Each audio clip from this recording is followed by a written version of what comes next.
você gosta do Senhor dos Anéis, você já assistiu um dos filmes, uma das trilogias mais aclamadas de todos os tempos? Se você ainda não assistiu, recomendo você assistir, tá bom? Mudou os parâmetros dos filmes de fantasia, cara. Senhor dos Anéis.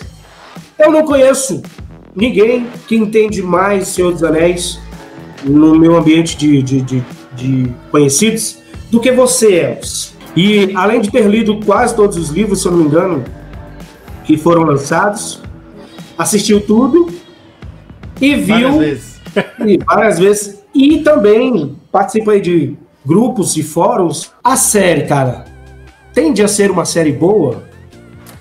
Cara, a expectativa é enorme, porque tem um investimento, cara, de mais de $1 bilhão nessa série.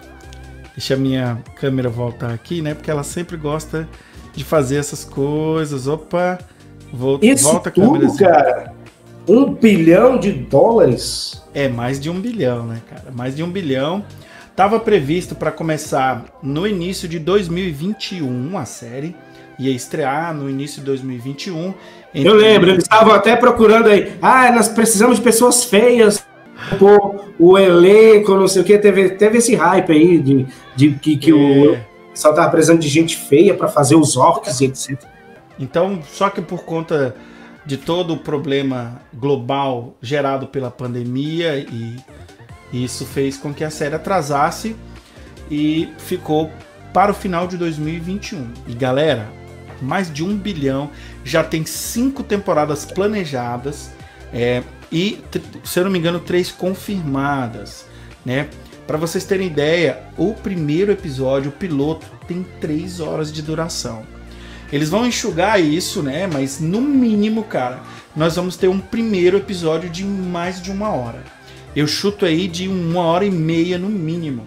Pra lá, né, cara? Cara, o universo do Senhor dos Anéis é muito vasto, muito bem detalhado, muito bem feito. Existem vários livros. Para você que só conhece o Senhor dos Anéis, antes do Senhor dos Anéis teve o Hobbit, que depois o Peter Jackson fez uma trilogia, o Hobbit, não tão bem sucedida artisticamente quanto o Senhor dos Anéis, até por prêmios também, assim, não foi tão bem sucedida, mas são filmes ok. O primeiro eu gosto muito, o segundo é ok, o terceiro não deveria existir, mas isso a gente pode falar depois num outro momento, Tony. E antes e depois do Senhor dos Anéis, o Hobbit o Tolkien lançou outras coisas. E infelizmente depois da morte dele, ele morreu, mas tinha muita coisa ainda para ser lançada. E felizmente o seu filho lançou muita coisa. E uma das coisas que ele lançou foi esse livro aqui, chamado O Silmarillion. Que é a Bíblia, né, cara? Isso aqui é uma das coisas que o Peter Jackson adoraria ter os direitos para fazer um filme. Mas, bem ou não, né? Aí depende da opinião das pessoas, ele não conseguiu. E aí, Silmarillion é praticamente que a Bíblia do Senhor dos Anéis. É o Gênese. Você pega ali da Bíblia, você pega o Gênese ali do Senhor dos Anéis. É ali onde o Tolkien criou, mostrou como todo mundo, né? O Arda, que é o mundo onde acontecem as histórias do Senhor dos Anéis, foi criado. Ele tem a sua mitologia, tem sua história antiga, sua pré-história, até chegar na Terceira Era, que teve os acontecimentos do Senhor dos Anéis.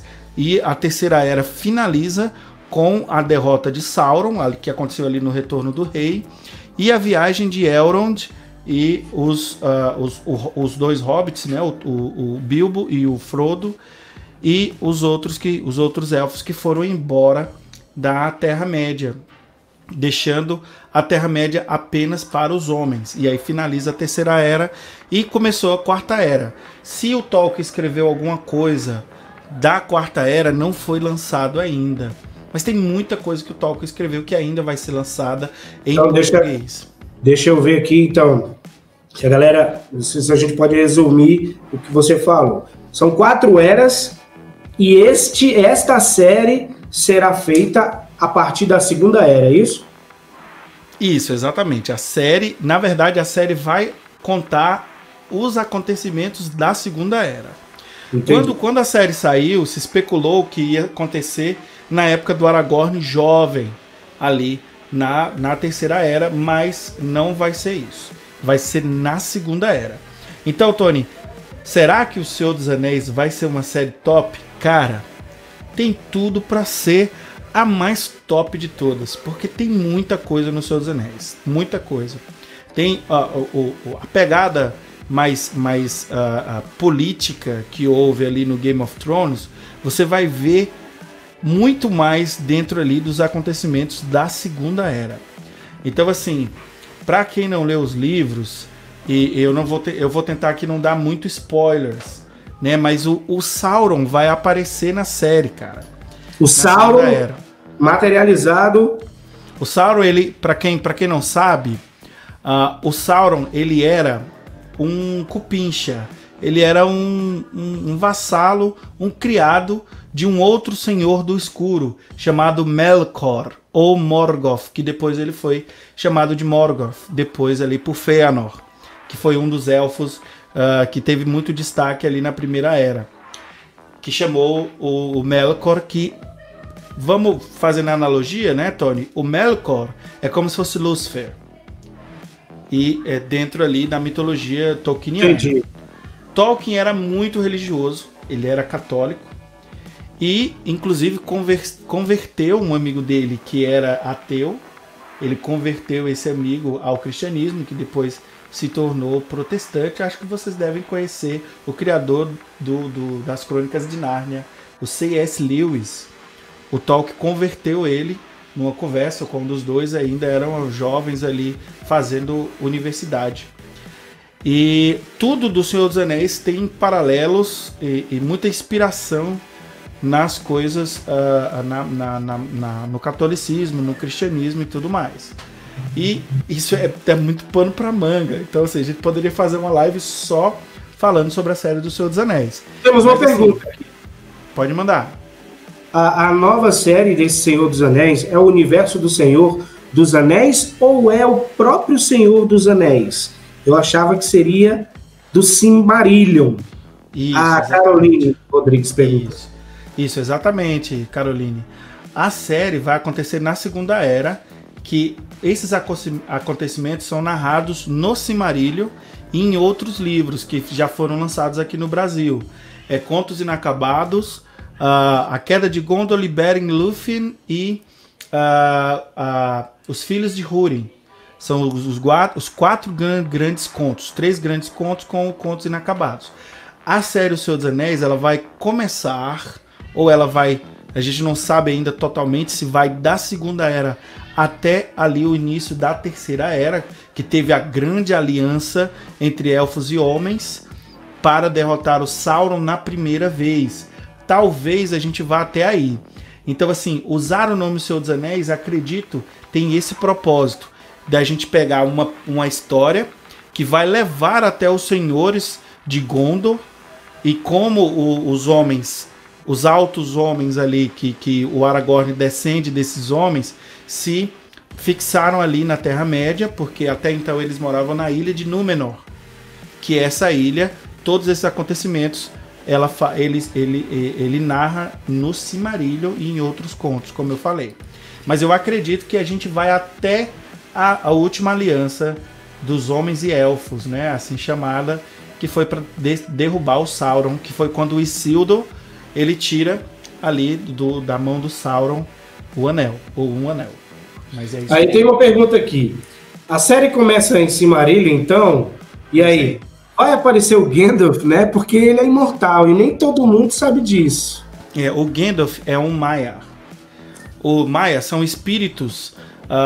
É como se eles fossem anjos, anjos da guarda. São anjos que ficam, que os Ainur, né, ou os Valar, eles mandaram para a Terra para ajudar os homens, para proteger os homens. E o Gandalf é um Maia e ele toma a forma de mago e tá ali para ajudar os homens, né? Então, isso, Gandalf é um Maia, né? Como tá falando ali a Cynthia. Ele é um espírito, ele não é tão poderoso quanto o Sauron ou Melkor. Ele não chega a ter esse poder, tanto é que quando Manwë, que é como se fosse o Miguel, que é o senhor dos Ainur, ele manda o Gandalf para a Terra, o Gandalf não quer vir porque ele é muito fraco. Ele diz, eu não tenho poder, não tenho como rivalizar com Sauron, e ele tinha muito medo do Sauron. Mas o Manwë falava, é por isso que você tem que ir, que é com o medo que a gente, superando o medo, que a gente consegue fazer grandes feitos, né? E como todo mundo sabe, aconteceu ali no Senhor dos Anéis, as duas torres, quando ele derrota o Balrog, que é um outro tipo de espírito, chamados Valaralcos. São espíritos também mais poderosos do que os Maias, que estavam ali sendo controlados por Melkor. Mas é isso aí. Só para vocês terem ideia do quanto tem coisa pra gente falar, cara. Que tem muita coisa.